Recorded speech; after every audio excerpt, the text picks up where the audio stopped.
राजस्थान में होने वाले विधानसभा चुनाव के लिए कांग्रेस उम्मीदवारों के ऐलान से पहले राज्य के सीएम अशोक गहलोत ने दिल्ली में सोनिया गांधी से क्यों मुलाकात की, ये एक बड़ा सवाल है। इसकी चर्चा सियासी गलियारों में हो रही है। एक छोटी सी रिपोर्ट हमने तैयार की है, आइए आपको बताते हैं कि सोनिया गांधी से मुलाकात के बाद अशोक गहलोत ने दरअसल कहा क्या।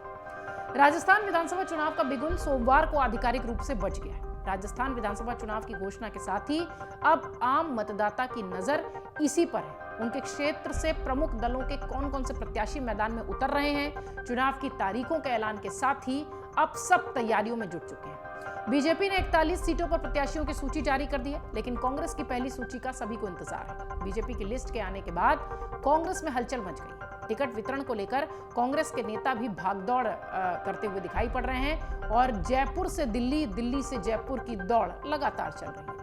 इस बीच मुख्यमंत्री अशोक गहलोत दिल्ली में सोनिया गांधी से मुलाकात करने पहुंचे, जिसके बाद उन्होंने मीडिया से बातचीत की और संकेत दिए कि 18 अक्टूबर के आसपास टिकट फाइनल हो जाएंगे। मुख्यमंत्री गहलोत ने कहा कि अभी तक हमने प्रक्रिया शुरू की है, सीईसी की बैठक होगी, इसके बाद ही कुछ फाइनल होगा। उन्होंने कहा कि मैं समझता हूं कि 18 तारीख के आसपास हम टिकट फाइनल होने की उम्मीद कर सकते हैं। राजस्थान विधानसभा चुनाव की तारीख के ऐलान के बाद सीएम गहलोत और सोनिया गांधी की मुलाकात पर मीडिया ने सवाल पूछा। इस पर गहलोत ने कहा कि सोनिया जी कांग्रेस की नेता हैं, वो लंबे समय तक पार्टी के अध्यक्ष रही हैं, उनसे शिष्टाचार मुलाकात करना हमारा फर्ज है। जब भी दिल्ली आना होता है उनसे मुलाकात करते हैं, इसलिए मैं मुलाकात करने आया था। गहलोत ने कहा कि मैं यहां तक उनके आशीर्वाद से पहुंचा हूं, उनका आशीर्वाद मिला तभी मैं 3 बार राज्य का मुख्यमंत्री रहा। 25 साल से उनका भरोसा मेरे पर है। सीएम गहलोत ने केंद्रीय एजेंसियों के दुरुपयोग और चुनावी फंडिंग को लेकर भी अपनी प्रतिक्रिया दी। उन्होंने कहा कि ये बीजेपी के अलावा किसी पार्टी को फंडिंग नहीं मिल रही है क्या? अगर कोई उद्योगपति हमसे मिलने भी आ जाता है तो शाम को उसके घर और दफ्तर पर ईडी की छापेमारी हो जाती है।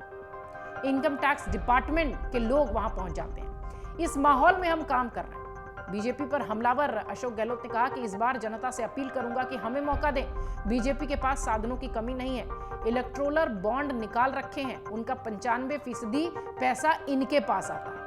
आपको बता दें कांग्रेस के उदयपुर चिंतन शिविर में भले ही टिकटों की जल्दी वितरण का संकल्प लिया गया हो, लेकिन यह संकल्प साकार होता नहीं दिख रहा है, क्योंकि चुनाव की घोषणा हो चुकी है और अभी तक टिकट का आता पता नहीं। माना यह जा रहा है कि आने वाले दिनों में कांग्रेस की सूचियां भी जारी हो जाएंगी। वैसे भी चर्चा कांग्रेस और बीजेपी की लिस्ट के बाद अपनी जो बीजेपी की जो लिस्ट आ गई है उसके बाद कांग्रेस की पहली लिस्ट की ही चर्चा हो रही है। माना यह जा रहा है कि पितृपक्ष चल रहा है, तो संभावना यह है कि नवरात्र के बीच कांग्रेस अपनी पहली सूची जारी कर दे। बताया यह भी गया कि कांग्रेस की केंद्रीय चुनाव समिति की बैठक होगी, जिसमें उम्मीदवारों के नाम पर फाइनल मुहर लगेगी। लेकिन अशोक गहलोत ने जो संकेत दिए हैं उसके हिसाब से ऐसा लग रहा है कि नवरात्र में 15-16 तारीख के बाद ही शायद कांग्रेस की लिस्ट आ जाए।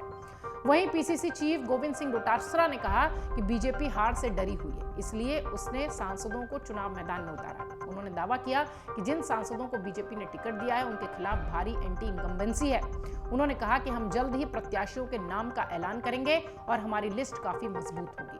गौरतलब है कि बीजेपी ने अपने 41 उम्मीदवारों की पहली लिस्ट जारी कर दी है। इसमें पार्टी ने 7 सांसदों को टिकट दिया है।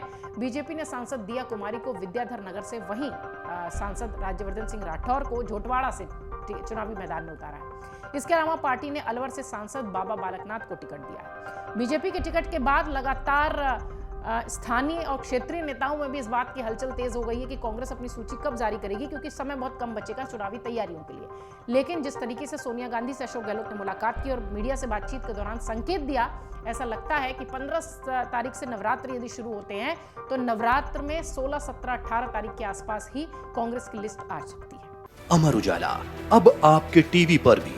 अपने स्मार्ट टीवी पर यूट्यूब पर सर्च करें अमर उजाला, चैनल सब्सक्राइब करें और देखें ताजा खबरें, वो भी HD क्वालिटी में। और हाँ, बेल आइकन दबाना ना भूलें ताकि हर खबर हो आपके घर।